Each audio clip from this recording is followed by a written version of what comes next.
both for the viewer and for the guy recording, because I don't have to stand in front of the camera and be I'm so used to like in the Army where you're like, today, purpose and tasks, we will identify. No, there's literally like it's a 12-step program to even talk about how to tie your shoes. Yeah. So to get back on the ammo topic, those are interesting.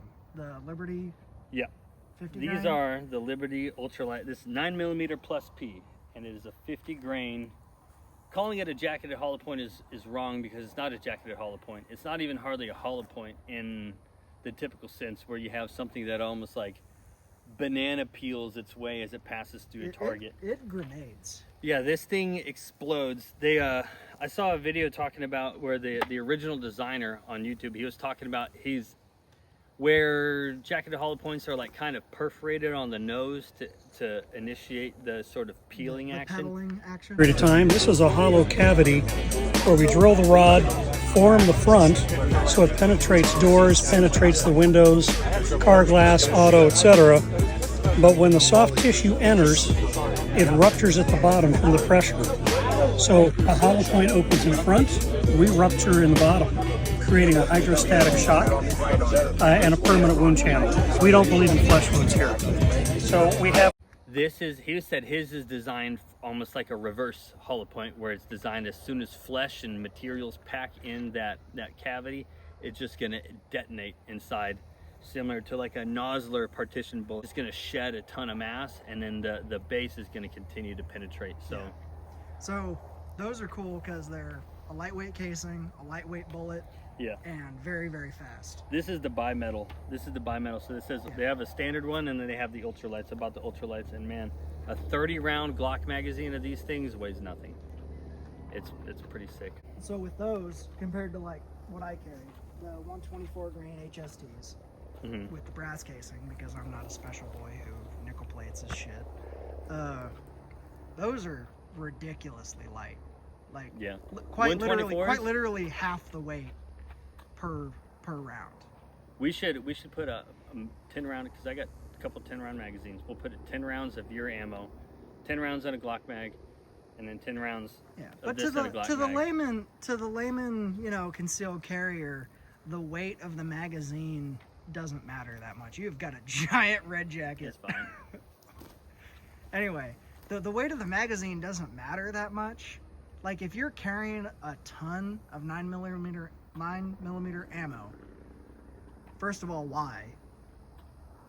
And second of all, at what point do you actually care how heavy it is? What I like about that stuff isn't necessarily the weight. I mean, this is 20 rounds. This is 20 rounds. I know, it weighs nothing. The box is empty. I feel like there's nothing in here. It's ridiculous. But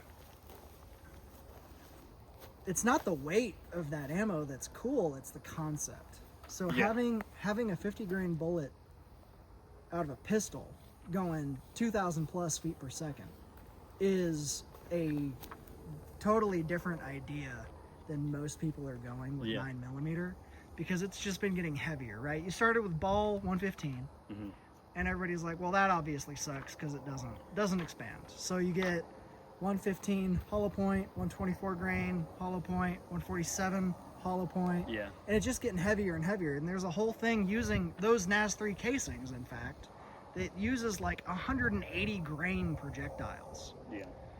And the concept of a heavy bullet applies more, I think, to larger game animals, because you need mass to retain speed. There were people that were killing hogs outright one shot with this stuff. I know, and that's why it's wild, because it's a completely different take on what makes a bullet lethal. Yeah, I think this ammunition is gonna do the same sort of thing that, like I was saying earlier, that 5.56 did to the 308. Where there are still people on the earth that think that like a 5.56 is no good past 500 yards, and then when everyone had Mark 262 or 77 grain OTMs came out, and then now all of a sudden you can get a bullet that is going to hold on to velocity efficiently.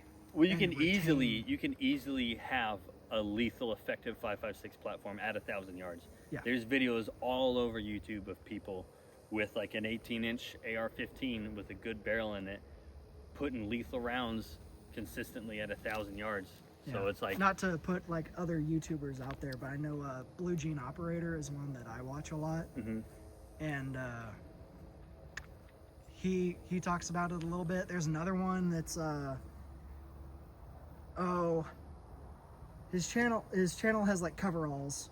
I can't remember the name, but he actually shot a video. I think it was like 60, 62, 63 grain like NAS-3 casings out of 5.56. out of a 5.56, and it was an 18-inch barrel, I think, and he shot at 1,000 yards. I've seen it. and, Like I said, I've seen. Oops, I dumped it nice upside job. down.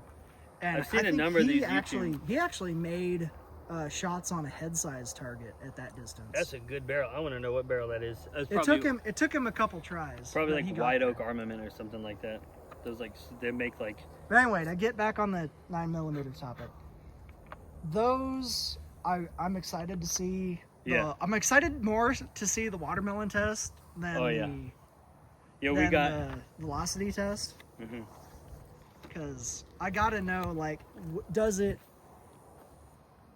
penetrate through the watermelon, or Yeah. does it just stop halfway through? Because to some people that matters a lot. If we could have it, I mean, if we could have it, you do the math on the energy at the muzzle and then whatever distance.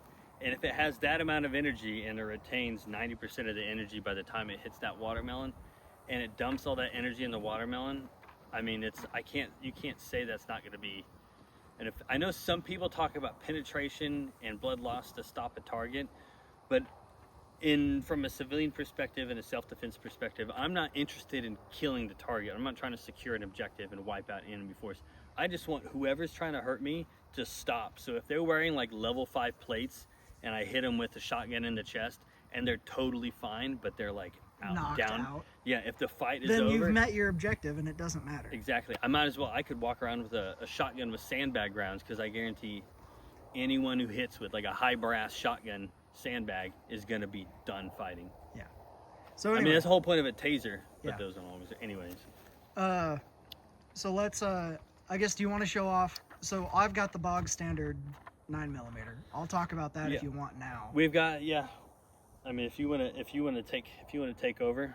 Yeah, sure. I'll put my face out there. If So- you don't want to, we can cut it out. That's all good. So, what's up? My name's Denton.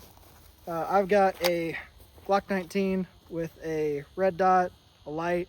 I chose to run a compensator.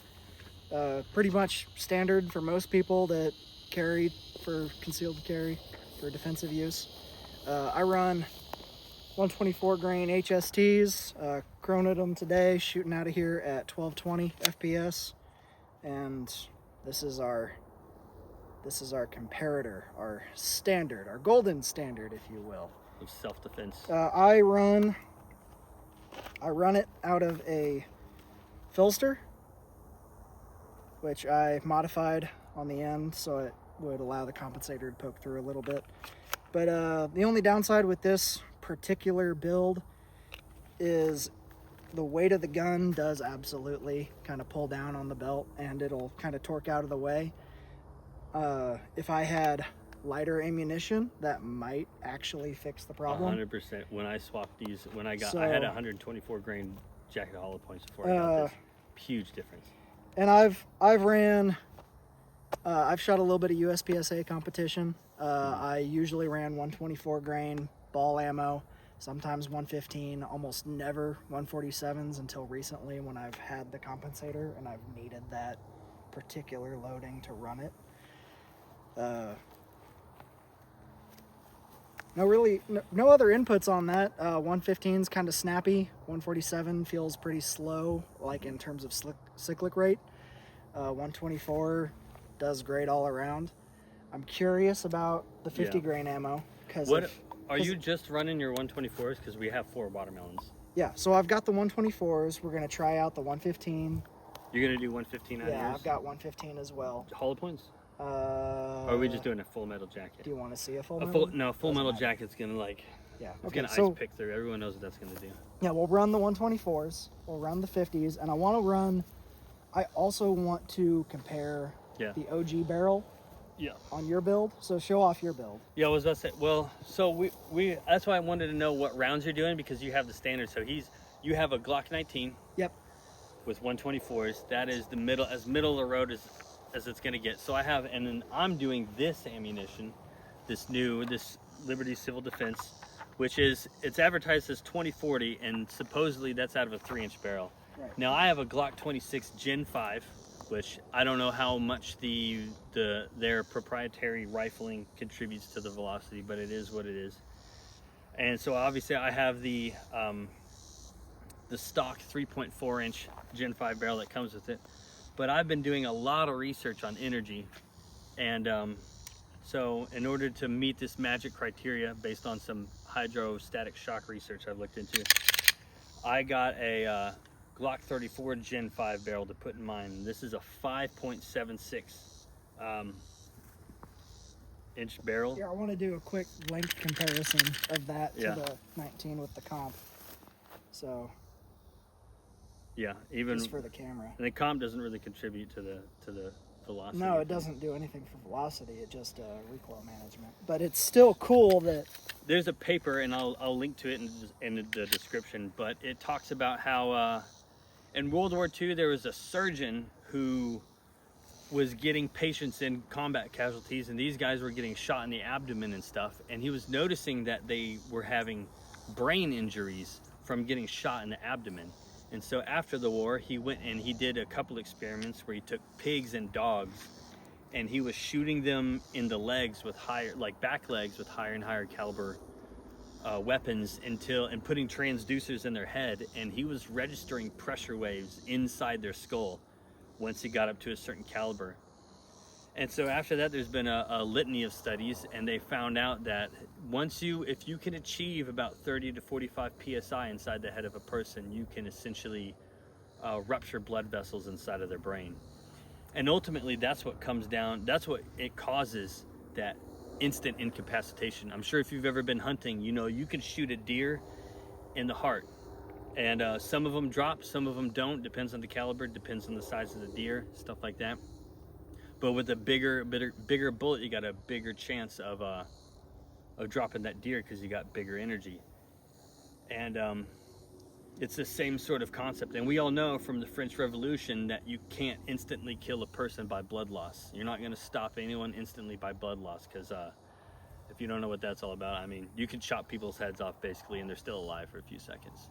So that's not, blood loss is that whole, like FBI, you need 12 inches of crush cavity in order to stop a person. Like, that's not what's going to drop someone in their tracks. And in those life or death situations where, you know, you don't want it, you could shoot someone in the heart, and if they're not going down right now, they could still kill you. You don't want to get killed by a person who's already dead. That's lame.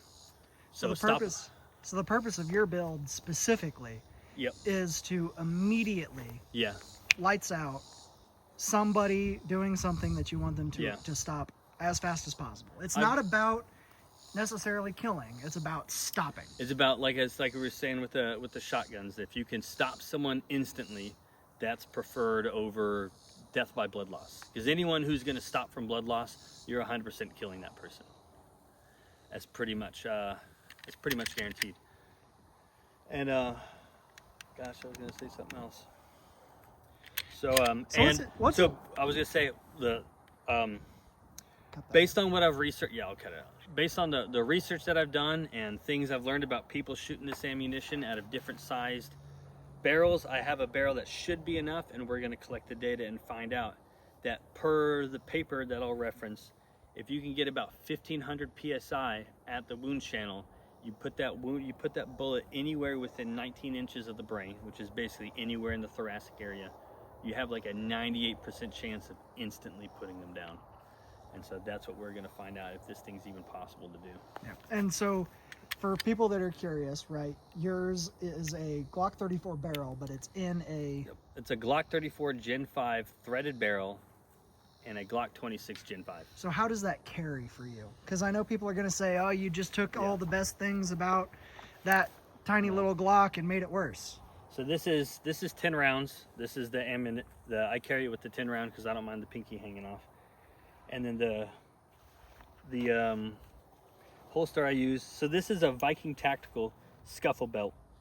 I found it. It's pretty cheap. It's $30. It's a very flimsy, easy to carry belt because I don't like the idea of my weapon depending on the ruggedness of my pants, because most of the time I wear sweatpants and I don't often wear underwear underneath it. And so if you're carrying a weapon with no underwear on and you jump and it's on your waistband, you might have an accident.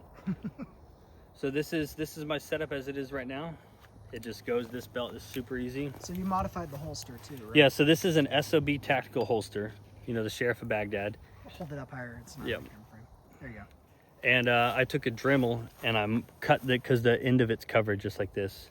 I cut the end of it out and sanded the end so there's no snagging or anything like that. And I also bought this thing called an ulti-clip, which rather than it just kind of sitting on it, it actually like Pinches the material. it like clamps down with some decent force. So this way it's not, the weapon is not sliding around and it's not sliding off of the holster. Cool. And I just basically, when I want to go out anywhere, I also put mine on the inside of the body so it stays in one spot better, and I believe it doesn't print as bad when you have the belt going over top of it. Now, is the reason that you don't like to appendix carry? I don't find it comfortable. Okay. That's pretty much That's all there is to it. Yeah, I'm gonna carry it on my hip. It's just me being squeamish. Usually, because I'm wearing a belt on top of a belt, because I'm actually wearing like real pants right now, so this is kind of pain. But usually, I just take my sweatpants and just like snap it over top of the rig of the setup. But Yeah, it tucks away real nice. yeah, The super short handle of that Glock is Yeah, actually I mean, very conducive to carrying it like I've even that. put 17 round magazines in here. Here you go. Here's And one. it doesn't, yeah. And it really doesn't print that bad, especially with this. Because it's a belt and not a waistband, you can wear it in a format to where, like, sometimes I feel like wearing it, I'll wear it, like, basically around my belly button if I'm wearing sweatpants. And sometimes, like, I'm sitting in the car.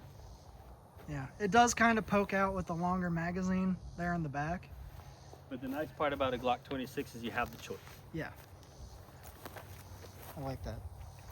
All right, you want to get some velocity? Let me know when you're ready. So this is we're starting out with the 124 grain. I don't know what brand is this. These are reloads. Okay. Out of a These Glock are 19. me brands. What is a Glock? Is it a 4-inch barrel? Just over 4. So 4 1/4. It's like 4 1/4. Well, if you got the mount for a compensator, it probably is 4 1/4. So anyway, here we go.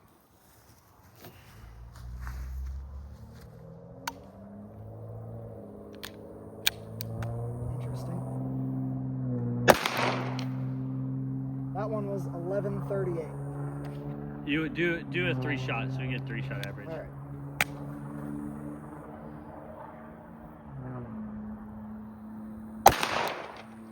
$11.17.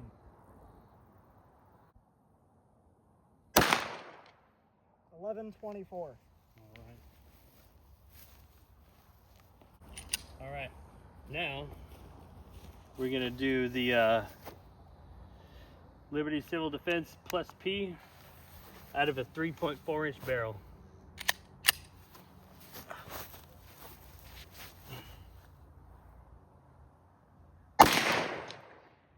$20.43. 2043. 2003. 2008. So now we're gonna do The long barrel. the long barrel. 2286. Good God.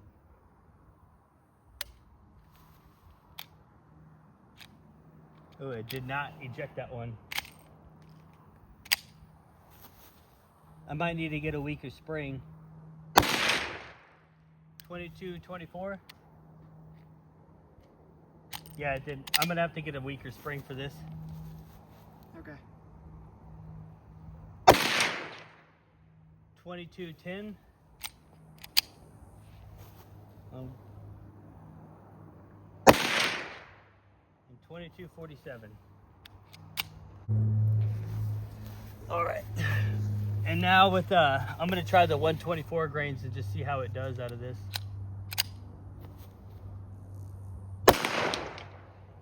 Stovepipe. 1107. It's almost no difference. I do have to say this is a lot less. The longer barrel makes it much less snappy. 1132.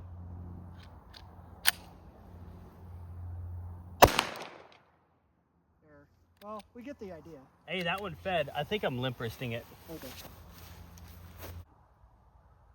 All right, now we're gonna start out with the 124 grain out of a Glock 19.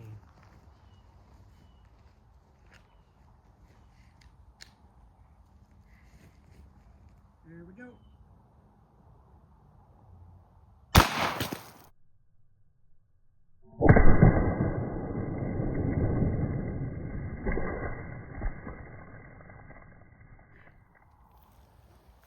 It's pretty mushed up. Yeah. Split pretty well. Full penetration out the back. Nice. That looks crazy. Get that out of the way. Yeah. So now we're doing the 50 grain Short barrel.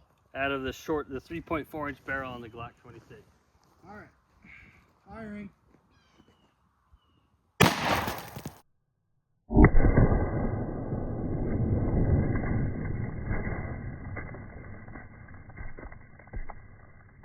Holy shit. And it fed. Oh, of course it's gonna feed. It's in the short barrel. Okay, clear. All right, and check this out. No penetration. No exit. It Whoa. stayed all. It blew the whole front off. Yeah, it blew, and then this is like. That's mushed. That's crazy. So that's what I'm talking about. So where this is how it was sitting. yeah, That's nuts. it just blew. I mean, yours blew it up pretty good too, but it came out. Yeah. So if you want to talk about like So right, energy. efficiency, Yeah, efficiency is I want as much penetration as possible without the bullet leaving the target. That ensures 100% energy dump. yeah, you're leaving energy on the table Yeah. basically. So with the 124s, yes, it exited, and yes, it had great effect on target. But because it exited, right, it was like 14-inch watermelon, and I think FBI standard is 14, somewhere around. I believe 14 12 inches of 12 to penetration. 14 inches of penetration. Based on that guy because they shot across his body, right? Right. So the idea is that I want to have as much initial energy on target and all of that energy imparted into the target as possible. Yeah. As much as possible, I mean. So. And the thing hopped off the wood. Oh yeah, it fucking. I wonder if I almost want to do like one of these in slow motion, but we don't have a lot of watermelons to do and that. we're running out of daylight, so. Yeah. But that's super impressive. The whole front is just blown out. And the videos that I've seen of it tend to it tends to explode about 3 inches into target. Oh wait, so come here. What'd you It find? actually did. It did make it through. Look. The base plate. Yeah, look, right there. That's where the base plate. That's where the base plate is, because you can see. Oh wow, that's so cool. Isn't that nuts? That barely squirted out. Yeah. That barely squirted out. That's actually so cool. It's a perfect little hole. So with almost no energy, because it didn't even blow off this tiny little cap. It came through. It didn't keyhole or anything. No, it just barely. It moved this out of the way. That's how little energy it had. It just kind of flopped this cool. open, and then it flopped back into place. That's pretty cool. The supposedly, based on the other videos I've seen of this round, it retains about 55% of its mass. You think you could find it? I bet it is sitting somewhere like. Well, oh, is that it right here? No, that's lead. Okay. We'll look around for it. We might find it. Okay. But We found. let's stay in the sunlight. So we found some of the petals. Get that into the palm a little bit. And there's another one sitting right there. Yeah. So that's the edge of the watermelon, right? And we centered that pretty well. And that's how far in it came, or out from the center line. But look how nasty that is. Look how, Yeah. it's just a J hook. Yeah, it's like pretty burred up in my fingers. That was super cool seeing it jump like that. Clear back here. All right, this is the 50 grain out of the Glock 34 barrel. We are hot. All right. Sorry.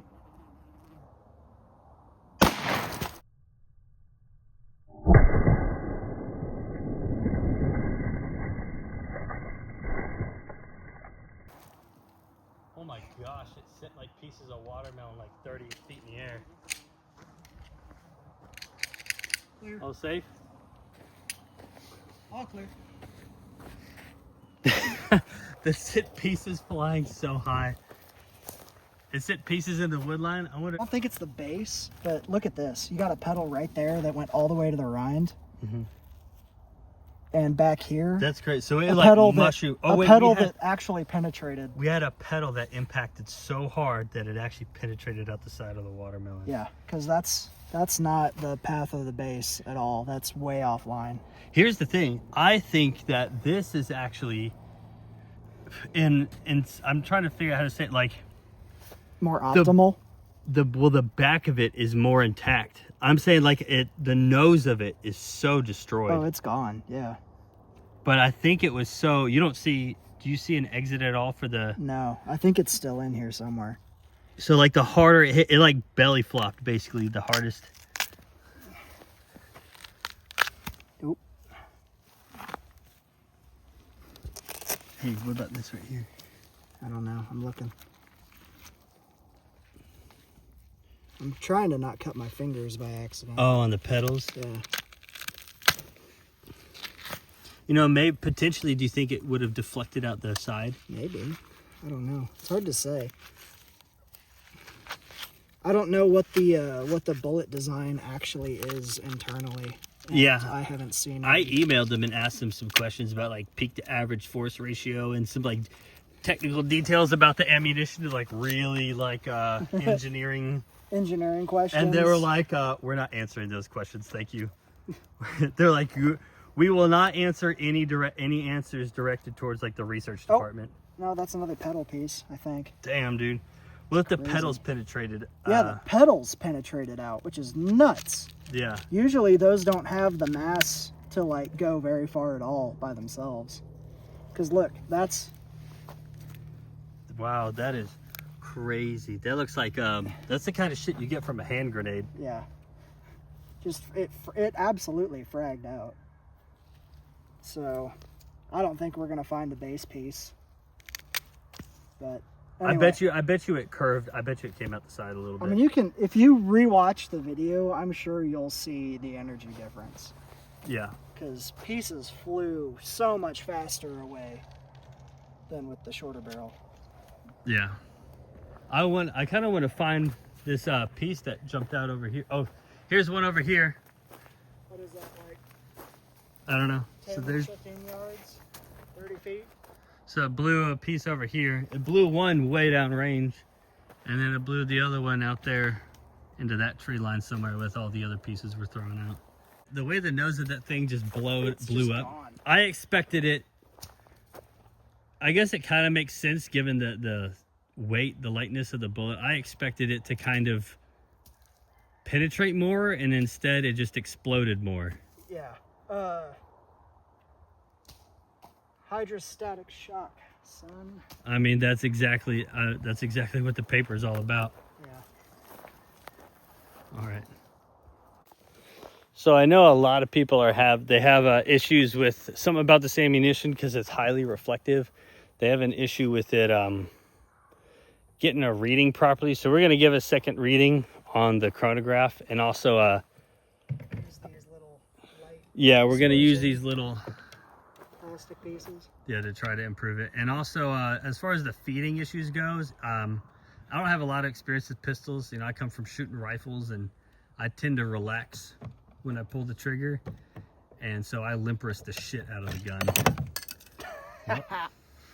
Oh yeah, and just as a side note, I wanted to see, this is the 30 rounder of that ammunition. That's just ridiculous.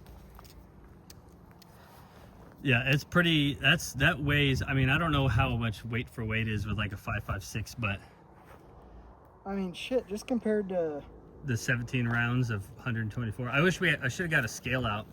I mean, I have some 124 at home, but like the this difference is heavier, if not the same. Like Yeah. my 124s in the. Is that even fully loaded though? No, it's like a 14 out of 15 rounds in here. Okay. And that's 30. Comparable Yeah. weight-wise, which is just crazy. I mean, you have to do the math, 15 times 124 grains, 50 times. I'm sure it becomes just ridiculous really fast. Yeah.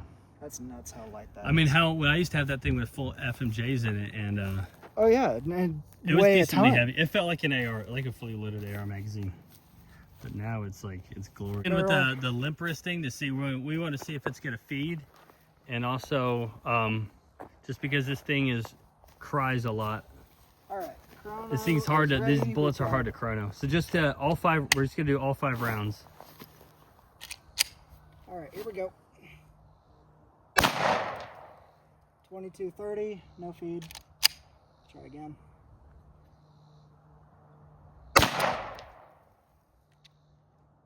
Nope.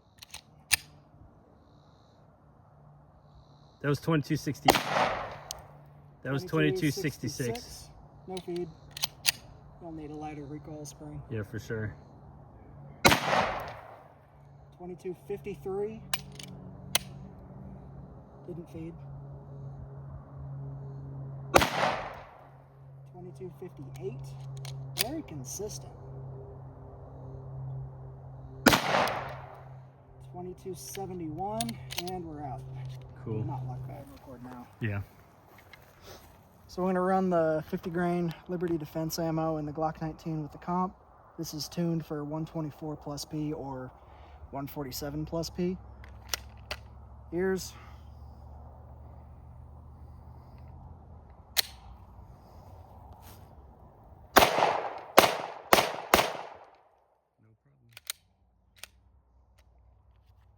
I've heard that the 26 recoil springs are like brutal. I mean, it seems pretty. So I think lessons learned so far from this barrel is it works great with anything 115 grain or higher. I think if you're gonna run as far as I understand, if you're gonna run this kind of ammo, you need a lighter recoil spring, because it does not want to feed. It does not want to feed with this barrel. I mean, it ran in your Glock 19. It ran in your Glock 19 just fine. Oh yeah, it ran great. But I'm guessing just because I don't know. I've heard that the Glock 26 recoil spring is really stiff because it's so short. So maybe there's something to that. There might be some. I mean, because it's a light bullet, maybe, but also it's plus P. So Yeah. I don't imagine that it's too far off from functioning in your little. Yeah, because I've seen people make shit work with 16-inch barrels in a Glock 19 for those like drop-in carbines. So I don't see. Ridiculous. I'm not sure. It could be one of those things where I'll probably buy it. We'll probably do a part 2 to this. Well, there's gonna be a part 2 when I look at the white paper. But then I think also there's gonna be by the regular weight, because this is the ultralight version of this ammunition where it has that casing you're talking about. The NAS-3. So Yeah. It's a nickel alloy steel. A lot of the videos where I was underwhelmed with the FPS coming out of this thing, but you said it could be just because the case might have extra volume. Yeah. in So it. the NAS-3 casings are cool because they have extra volume compared to brass, because they get the same strength with less material. So that's how they're both lighter and can give you better velocity numbers, because you can pack more powder into them just overall. So like for 5.56, if you're trying to push 77 grain OTM at ridiculous near 3,000 foot velocities, you could do it with the NAS-3 casing, but not with a brass casing. There's just not the internal. Yeah, The because internal you just volume. have more volume to pack more powder in. Right. So because of that, I suspect that the increased case capacity for powder means you have a lower peak pressure, because that's the physics of it. That's how it's going to work. And that lowered peak pressure is the reason why you're not cycling that ammo. How much of a difference do you think it's making? It can't be that much, because 9mm by its nature isn't like a huge case capacity anyway. Yeah. But it might be just enough to make it not feed. Because what I noticed is you're kind of going back and forth between the casing ejecting, but not the slide not going back far enough to strip the round, and the case just kind of stovepiping. So like it's enough to clear the case, Yeah. but it's not enough to go back far enough to strip the next round off of the magazine. Yeah. The other thing that I'm kind of interested in is the fact that other people are running this, or these 2200 range that I'm looking, that we got out of this. People are getting that out of 4-inch Glocks, and then people are getting 2600 out of 16-inch barrels. And I mean, like I said, the highest speed I've seen is someone got 2350 out of a 5-inch Glock. And so it only going from a 4-inch barrel to a 5 3/4-inch barrel and having the same velocity, it makes me wonder You don't if have that's the same velocity. Huh? You got 2008 with the 3-inch barrel and 2258 with the 5-inch No, I'm barrel. saying people shooting out of a 4-inch Glock barrel, Oh, I see what you getting into 2200s, and then I saw someone with a 5-inch Glock barrel getting into 2300s. So this 5 3/4 should be in the ballpark of 2400. But It seems didn't you weird say that that was with not the NAS-3 casings, that was with the brass. a lot of the nickel people plated have seen brass? the other videos that I based this like research on was the standard casing. I've seen some people do it with the NAS-3 casing, but I think the NAS-3 casing is newer. Now I don't know. I didn't know that fact about the NAS-3 casing having larger internal volume. Yeah, so that's the question that I'd ask Liberty Defense is like, okay, this lighter casing, are you putting more powder in it to get the velocities, or are you using the same powder load as your standard? Yeah, because actually we were getting, I don't remember, I have to look back at the video to see what we got out of the 3-inch barrel, because that box that advertised velocities with a 3-inch barrel, and I've seen people get 2100 out of a Glock 26, and we didn't get that. So I'm kind of thinking maybe I'll buy the standard case. Yeah. I don't know how much heavier it's going to be, but I mean, compared to 124 grain, it's going to be way lighter. Yeah, I was like, I'm just going to shoot for the moon. Most of the weight's in the projectile, not the casing. So yeah, because if you put it in a frying pan and cook it, the casing will fly. Have you ever seen that? Yeah, I have. Yeah. So, well, that was an interesting first day of this, but I mean, I guess for the time being, if I'm going to be rocking this ammo, I either need to go to my 124 grains or put the short barrel in it if I'm going to be carrying this thing until I get a recoil spring. Yeah. I bet you a recoil spring is going to be the. Get yourself something. I want to be way in the green. Yeah. Try like a 15-pound to be safe. Because what does yours run now? Is it an 18? It's like a 16 or an 18. Oh. Well, then you can probably get away with like a 12 or 13-pound recoil spring. Yeah, you're just worried about it not cocking the striker. No, I'm not. Okay. Why be afraid then? What is to be afraid? So what you don't want is the slide to slam back so hard that it snaps like your snap way more like a snappy Glock than 43. Yeah, because what you want is it to get as close to a full slide reciprocation as possible without like slamming into the rear.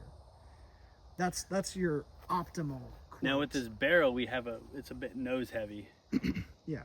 So I think I'd be interested. I definitely want to do a round 2 with this thing after I get a different recoil spring and also that other ammo. And it's not a super expensive thing to experiment with. Not when you're protecting your family and shit. Oh yeah. Context. Yeah, exactly. I want to see. I definitely, it seems weird, it seems anomalous that I was only getting 2250 out of a nearly 6-inch barrel. Well, but think about it this way, right? You have a bullet that's traveling quite literally 1,000 feet per second faster than my 124 grain HST is out of the Glock 19.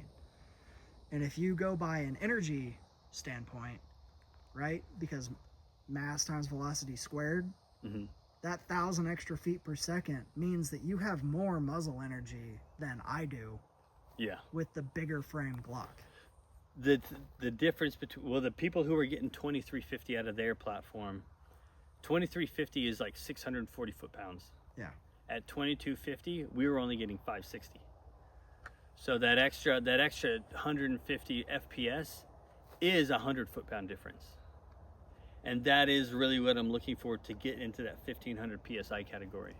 So what did that be, like a 600 foot-pound range or something? It depends on the exact stopping. I mean, we saw with the watermelons, we should have measured the watermelons, but I mean, I don't know how long we could measure the one watermelon we have left. But I mean, it was stopping. It's basically between 10 to 12 inches.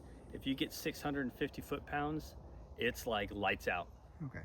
It is like 100% guaranteed lights out. Man. You hit someone in the chest. Anywhere in the thoracic region, you hit someone in there. Well, like the 124s are obviously effective, and they're standard for a reason. Yeah. But I was super surprised that just the whole front of the watermelon was vaporized, gone. Yeah. With the 50 grain ammo. I kind of want to go back and look at the like footage. the 124, obviously it split it and ripped off half of the watermelon. Yeah. But like it it didn't have sure. the immediate explosive impact that the 50 grain did. Yeah, for sure. I've seen in the ballistics gel videos, the slow-mo ballistics gel, it gets that same sort of effect where it the ballistics gel cavitates super wide and comes back so fast that it produces light. Yeah. I don't see that with hardly any jacketed hollow points. Generally you're not going to see it out of any 9mm handgun ammo. Yeah, which I mean that was what first interested me. I saw a video of it, that super cavitation with the explosion, and then you could see the wave from the explosion vibrate the whole block of ballistics gel before it starts jumping in the air, just like how you get out of a rifle round. Yeah.